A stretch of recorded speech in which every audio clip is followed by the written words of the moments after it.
Amendment का main focus यही है कि 21st अमेंडमेंट जो है वो टेररिज्म से रिलेटेड थी। इसका मकसद ही यही था कि टेररिज्म को मुल्क के अंदर कंट्रोल किया जा सके। तो हमने नेशनल एक्शन प्लान लाया था।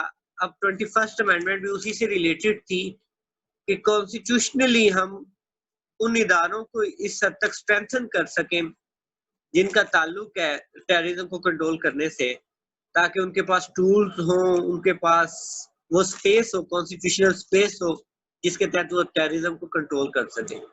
जैसे कॉन्स्टिट्यूशनल स्पेस से क्या मैं मुराद दे रहा हूँ, जैसे हमने मिलिट्री कोर्ट्स जो थी वो सिविलियन ट्रायल्स के लिए भी ओपन कर दिए।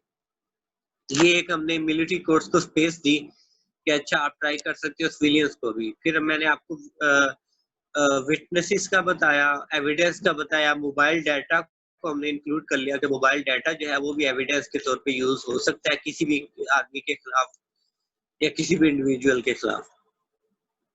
फिर उसका मैकेनिज्म बताया कि कैसे आपने जाना है। प्रोटेक्शन ऑफ पर्सन एक्ट की हमने बात की, उसको स्ट्रेंथन किया ताकि social media, online search, online जो कन्वर्सेशन है, ऑनलाइन जो मटेरियल है उसको कंट्रोल किया जा सके।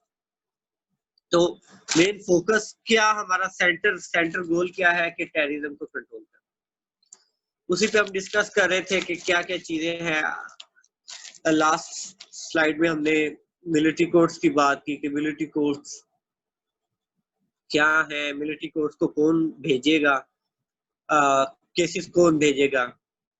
ये हमने बात की कि मिलिट्री कोर्ट्स का जो रूल्स एंड प्रोसीजर्स थे वो सुप्रीम कोर्ट डिसाइड नहीं कर रही थी।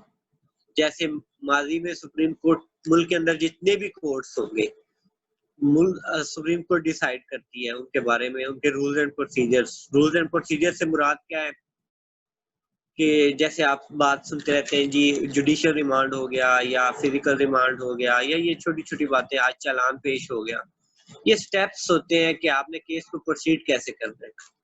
तो सुप्रीम कोर्ट इससे रिलेटेड, इससे रिलेटेड ताल्लुक किसका है? सुप्रीम कोर्ट का ताल्लुक है। तो वो हमने, क्योंकि टेररिज्म एक अनयूजुअल सर्कमस्टांसेस से हम फेस कर रहे थे, तो हमने वो सारा रोल जो था वो रिमूव कर दिया 2 साल के लिए। फिर 2 साल एक्सटेंशन दी 2019 में। ये मेक श्योर कि ये 2019 में ये खत्म हो चुकी है, ये अमेंडमेंट जो इसका मिलिट्री कोर्ट से जो इसका ताल्लुक था ना, वो खत्म हो चुका है। Military courts no longer exist for civilian population. Now coming to another concept that is related to our topic, forum shopping. Forum shopping एक हमने 18th amendment में एक राइट पढ़ा था, राइट टू फेयर ट्रायल। ये हमारे कॉन्स्टिट्यूशन में add हुआ कि आप इंडिविजुअल्स का ये एक बुनियादी हक है, फंडामेंटल राइट है, right to fair trial. Right to fair trial से रिलेटेड एक कॉन्सेप्ट होता है जिसे कहते हैं फॉरम शॉपिंग। फॉरम शॉपिंग से मुराद ये होती है कि अगर किसी भी शख्स का, पर्सन ए का केस जाता है किसी कोर्ट के अंदर, तो पर्सन ए जो है उसके पास ये हक हासिल है उसको कि वो चैलेंज कर सकता है कि जी मेरा जो केस है वो इस जज से चेंज कर दिया जाए। मतलब कोर्ट्स को चैलेंज कर सकता है कि सर मैं इस कोर्ट के ऊपर मैं मुत्तफिक नहीं हूँ कि ये मुझे इंसाफ प्रोवाइड कर सकती है, या इस जज के साथ मैं मुत्तफिक नहीं हूँ कि ये मुझे इंसाफ प्रोवाइड कर सकती है या कर सकता है, तो मुझे ये मेरा केस जो है ये ट्रांसफर कर दिया जाए। इसे कहते हैं फॉरम शॉपिंग, कि आप कोर्ट्स को या कोर्ट्स के अंदर मौजूद जजेस को चैलेंज कर सकते हैं। मैं आपको मिसाल देता हूँ, जैसे आप आजकल जो केस है पिछले 1-2 सालों से काफी मशहूर है, आसिफ अली जरदारी साहब का अकाउंट से रिलेटेड, इलीगल अकाउंट्स जो बैंकिंग अकाउंट से रिलेटेड। अब वो केस जो था वो सिंध के अंदर ये वाकया पेश आया। मतलब कि अगर हम उसको क्रिमिनल टर्म्स में बात की जाए तो जो क्राइम कमिट हुआ वो सिंध के अंदर कमिट हुआ। जो अकाउंट्स बने, जो इलीगल अकाउंट्स बनाए गए वो सिंध के बैंक्स के अंदर बनाए गए। लेकिन नेशनल अकाउंटेबिलिटी ब्यूरो ने जो उनके खिलाफ केस स्टार्ट किया, वो केस जो रावलपिंडी की अकाउंटेबिलिटी कोर्ट के अंदर स्टार्ट किया गया। अब ये एक किस्म की एनॉमली थी। नॉर्मली होता यही है कि जहाँ पे ये कोई रूल नहीं है, ये कोई लीगली ये बाइंडिंग नहीं है, लेकिन होता यही है कि जहाँ पे आपके मुताबिक क्राइम कमिट हुआ है, वहीं की अदालत की जुरिस्डिक्शन होल्ड करती है। पाकिस्तान में उसका कुछ सियासी रावलपिंडी के अंदर उनका केस चलाना जो है उसका पॉलिटिकल कुछ उनके फवायद हैं, तो इस बेस के ऊपर वो इस तरह किया गया। पॉलिटिकली वो जो नैब था या जो हुकूमती जमात थी वो उसके लिए फायदेमंद था। अब किया क्या गया जी कि आसिफ अली जरदारी साहब ने उसे चैलेंज कर दिया। हो इस बेस के ऊपर उन्होंने चैलेंज किया कि जी मैं इस कोर्ट के साथ मुत्तफिक नहीं हूँ, ये बाइस्ड है, मेरा जो अगर क्राइम है अकॉर्डिंग टू देम वो कमिट सिंध के अंदर हुआ है, तो सिंध की जो नेशनल अकाउंटेबिलिटी अदालत है उसको इससे डील करना चाहिए, यहाँ की अदालत क्यों डील कर रही है।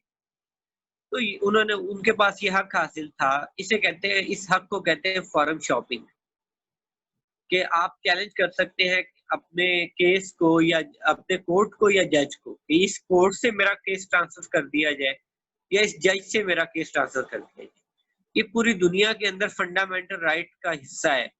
राइट टू फेयर ट्रायल जो फंडामेंटल राइट है ये उसका हिस्सा है, क्योंकि जब तक दोनों पार्टीज जो है ना, इसके पीछे बेस क्या है कि जब तक दोनों पार्टीज मुत्तफिक नहीं होगी ना कि ये जज या ये अदालत हमें इंसाफ प्रोवाइड कर सकती है, उस तक इंसाफ की जो बेस है वो पूरी नहीं होती, इंसाफ की जो बुनियाद है वो कायम नहीं होती। क्योंकि इंसाफ की बुनियाद कायम करने का मकसद ये है कि दोनों पार्टीज फैसले को एक्सेप्ट कर सके। अगर आप फैसला इस बेस पे एक्सेप्ट कर रहे हैं कि जी हमें तो आइडिया था कि फैसला क्या आना है, तो फिर ये इंसाफ, इससे इंसाफ कायम नहीं होता।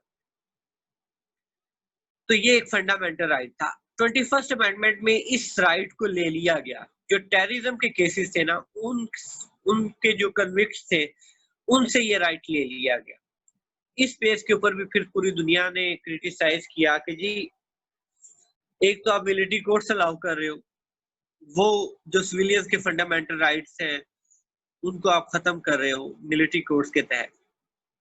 दूसरा, आप फॉरम शॉपिंग का जो हक है राइट टू फेयर ट्रायल के अंडर आता है, आप उसको भी खत्म कर रहे हो। तो ये जो है ये नाइंसाफी है, इससे इंसाफ जो अदालतें हैं उनको अफेक्ट होगा, इंसाफ के प्रोसेस को अफेक्ट होगा। जो बेचारा एक दफा फंस गया किसी भी जज के सामने, किसी भी अदालत के सामने, चाहे वो जज ठीक है गलत है, बायस्ड है अनबायस्ड है, वो सफर करेगा। तो ये इशू आया इस अमेंडमेंट के तहत, जहाँ पे ये जो राइट होता है ट्रायल के दौरान फॉरम शॉपिंग का वो ले लिया गया। मकसद इसका क्या था? इसका मकसद यही था कि विटनेस प्रोटेक्शन है, इसका मकसद यही था कि स्पीडी ट्रायल हो सके, इन्वेस्टिगेशन में हेल्प हो सके, स्पीडी ट्रायल हो सके कि जी आप जब ट्रायल एंड पे होता था तो जी जो कन्विक्ट्स हैं वो एप्लीकेशन दे देते थे जज को चेंज करने की। तो इस यहाँ पे ये मकसद था कि स्पीडी ट्रायल हो सके, जल्द अज जल्द इन चीजों को सॉल्व किया जा सके, इन केसेस के ऊपर फैसला किया जा सके। लेकिन यहाँ पे ये बात तो बिल्कुल ठीक लगती है स्पीडी ट्रायल, लेकिन यहाँ पे ये देखें ना, स्पीडी ट्रायल में आप उनको अफेक्ट ना करें, इंसाफ के प्रोसेस को अफेक्ट ना करें, क्योंकि इंसाफ का प्रोसेस अगर अफेक्ट होता है तो फिर इंसाफ अफेक्ट होता है। स्पीडी ट्रायल करें, स्पीडी ट्रायल आपकी अदालतें जो हैं वो उसमें रुकावट बनती हैं, तो आप उन अदालतों को रिफॉर्म करें, ना कि आप किसी किस्म का कोई इंसाफ के प्रोसेस को अफेक्ट करना शुरू कर दें, उनसे राइट ही ले लें जो वहाँ पार्टीज है। उसके अलावा 21st अमेंडमेंट पे ये क्रिटिसिज्म आता है कि ये जो अभी तक हमने आपके सामने लीगल जो भी सेटअप मैंने आपके सामने रखा है, इसमें कोई भी ऐसी बात हमने नहीं की जहां पे हमने अपने लॉ एंड ऑर्डर के जो इंस्टीट्यूशंस हैं उनको स्ट्रेंथन करने की बात की हो। जिम्मेदारी तो उनकी है ना, आपके लॉ एंड ऑर्डर के जो इदारे हैं, आपकी पुलिस की जिम्मेदारी है। तो अभी तक हमने जो बातें पढ़ी है या नेशनल एक्शन प्लान जो हमने पढ़ा था, अब आप सिर्फ ये ज़हन में रख लें कि हम किस किस्म के लोग हैं कि टेररिज्म के कंट्रोल करना या मुल्क के अंदर अमन कायम करना जिन इदारों का काम है, उनसे रिलेटेड हमने कोई बात ही नहीं की। पुलिस को स्ट्रेंथन कैसे करना है, पुलिस के महकमे को रिश्वत से पाक कैसे करना है, पुलिस के महकमे को उनको कैसे उसी लेवल की फैसिलिटीज प्रोवाइड करनी है जो फौज के लोगों को होती हैं, ताकि पुलिस का इदारा रिफॉर्म हो सके, पुलिस का इदारा एफिशिएंट हो सके। उनको वो स्किल सेट कैसे देना है, उनको ट्रेनिंग कैसे देनी है। आप इसमें देख लें कि हमने ये जो 2 लेक्चर्स डिस्कस किए, नेशनल एक्शन प्लान और 21st अमेंडमेंट, यहाँ पे हमने कोई भी ऐसी बात नहीं की जहाँ पे हम पुलिस को कहीं पे स्ट्रेंथन कर रहे हो। अगर टेररिज्म को देखा जाए तो पुलिस एक ऐसा डिपार्टमेंट है जो सबसे ज्यादा अफेक्ट हुआ है टेररिज्म के केसेस से। सबसे ज्यादा मतलब कि फौज के इक्वल ही, बल्कि उससे ज्यादा ही इन्होंने अपने नौजवान जो हैं वो खोए हैं टेररिज्म रिलेटेड इंसिडेंट्स में। तो हमारा जो मैं बार बार आपसे बात कर रहा था कि हमारा फोकस क्या है, शॉर्ट टर्म गोल्स है या लॉन्ग टर्म गोल्स है। हम एक वाइट वॉश करना चाहते हैं दुनिया को दिखाने के लिए, अपनी आवाम को दिखाने के लिए, या हम कोई कंक्रीट स्टेप्स लेना चाहते हैं। तो वो आपके सामने एक जैसे मैंने पॉइंट आपके सामने रख दिया कि जी पुलिस के बारे में हमने कोई बात नहीं की, पुलिस को हमने कैसे स्ट्रेंथन करना है, उनकी स्किल सेट कैसे इंप्रूव करना है, उनकी ट्रेनिंग को कैसे बेहतर बनाना है, दुनिया के पुलिस जो इंटेलिजेंस है उससे कैसे सीखना है कि how have they been able to control terrorism in their own countries. For example, let us suppose India के अंदर तो टेररिज्म नहीं है, तो how is it possible India के अंदर, इंडिया की फौज तो नहीं कंट्रोल करती, इंडिया की पुलिस ही होती है या पुलिस के इदारे होते हैं। तो how has it been possible for India to control it, या फॉर अदर कंट्रीज दुनिया में जितने भी हैं। तो ये जो चीजें हैं ये हमने इसमें कोई फोकस नहीं किया, कोई हमने अहमियत नहीं दी। वो उसमें पॉलिटिकल पॉइंट्स भी थे। पुलिस हमारे सियासी फवायद के लिए, हम उसे सियासी मकासद के लिए यूज करते, वो भी इशू थे। तो आप देख लें कि हमारा जो लॉन्ग टर्म गोल्स नहीं है, हम चीजों को, सिस्टम को इम्प्रूव नहीं करना चाहते, क्योंकि हम ये मानने को तैयार ही नहीं है कि सिस्टम की खराबी की वजह से भी टेररिज्म काज हो सकता है। तो जब हमने उसकी बेस को, अपनी गलती को ही नहीं माना तो हम उसको ठीक कैसे कर सकते। तो ये तो जी था, इसके ऊपर साथ साथ मैं क्रिटिसिज्म भी आपके सामने रखता जा रहा हूँ। आगे चलते हैं।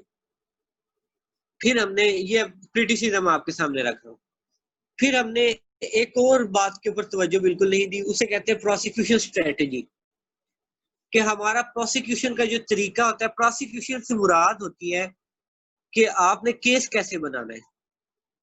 किसी भी जो आप किसी भी आदमी को, वो कन्विक्ट तो नहीं हुआ, आपने सिर्फ इल्जाम लगाया, तो उस मुल्जिम के खिलाफ आपने केस कैसे बनाना है, इसको कहते हैं प्रोसिक्यूशन प्रोसेस।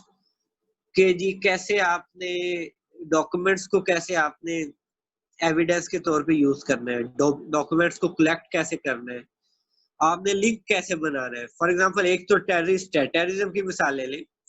एक तो टेररिस्ट है, एक ऐसा आदमी है जिसने फंडिंग की है टेररिस्ट की, एक ऐसा आदमी है जिसने टेररिस्ट को घर प्रोवाइड किया था, एक ऐसा आदमी है जिसने टेररिस्ट को घर से लेके जो टेररिज्म का जो पॉइंट था वहां तक जिसने उसको कन्वेंस प्रोवाइड की, या उसको ट्रांसपोर्ट प्रोवाइड की, या उसको फैसिलिटेट किया। ये सारी चीजें होती हैं। ये जो चेन ऑफ इवेंट्स है, इसको कनेक्ट कैसे करना है, इसका ताल्लुक आपके लॉयर्स के साथ भी होता है। इसके लिए पूरे पूरे डिपार्टमेंट्स होते हैं दुनिया के अंदर, पाकिस्तान के अंदर भी है। तो उनको उनको कैसे, उनका स्किल सेट कैसे इंप्रूव करना है, कैसे रिकॉर्ड कीपिंग एक चीज होती है कि आपने कैसे रिकॉर्ड रखना है, रिकॉर्ड को मेंटेन कैसे करना है, ताकि रिकॉर्ड सबसे अहम चीज है जो एविडेंस के तौर पे यूज। ये सारी चीजों को हम कहते हैं प्रोसिक्यूशन प्रोसेस या प्रोसिक्यूशन स्ट्रेटेजी।